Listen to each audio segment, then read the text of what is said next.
Team India one day captaincy విషయంలో big twist. తెరపైకి ఎవరు ఊహించని పేరు. ఛాంపియన్ ట్రోఫీలో టీమిండియాకు సానుకూల ఫలితాలు రాకపోతే జట్టులో భారీగా మార్పులు ఉంటాయని తెలిసింది. పైగా రోహిత్ శర్మ తర్వాత టీమిండియా టెస్ట్ వన్డే కెప్టెన్ ఎవరన్న విషయంపై ప్రస్తుతం క్రికెట్ వర్గాల్లో జోరుగా చర్చ సాగుతున్న సంగతి తెలిసిందే. ఇప్పటికే పలువురు పేర్లు కూడా వినిపిస్తున్నాయి. అయితే రోహిత్ వన్డేలకు గుడ్ బై చెప్పాక వైస్ కెప్టెన్ గా ఉన్న గిల్కే సారథ్య బాధ్యతలు అప్పగిస్తారని అంతా అనుకుంటున్నారు. కానీ ఇప్పుడు తాజాగా అందిన సమాచారం ప్రకారం హార్దిక్ ను వన్డేలకు కెప్టెన్ గా నియమిస్తారని తెలిసింది. ఛాంపియన్ ట్రోఫీలో అతడు మంచిగా రాణిస్తే కెప్టెన్సీ బాధ్యతలు ఇవ్వొచ్చని క్రికెట్ వర్గాలు పేర్కొన్నాయి.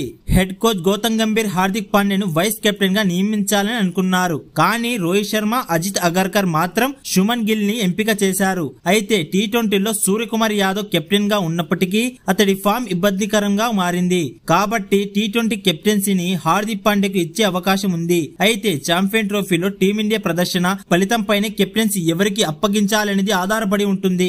రోహిత్ శర్మ ఛాంపియన్ ట్రోఫీ తర్వాత వన్డేలకు రిటైర్మెంట్ ప్రకటించవచ్చు. కాబట్టి ఛాంపియన్ ట్రోఫీలో హార్దిక్ పాండ్యా మంచి ప్రదర్శన చేస్తే వన్డే కెప్టెన్సీ అయినా హార్దిక్ కు ఇవ్వచ్చు. ఎలాగో గిల్ డిప్యూటీగా ఉంటాడు. పైగా హార్దిక్ కు అన్యాయం జరిగిందనే భావన బీసీసీఐలోని పలువురు సభ్యులకు ఉంది. అందుకే పాండ్యాకు వన్డే బాధ్యతలు ఇస్తారు అని క్రికెట్ వర్గాలు పేర్కొన్నాయి.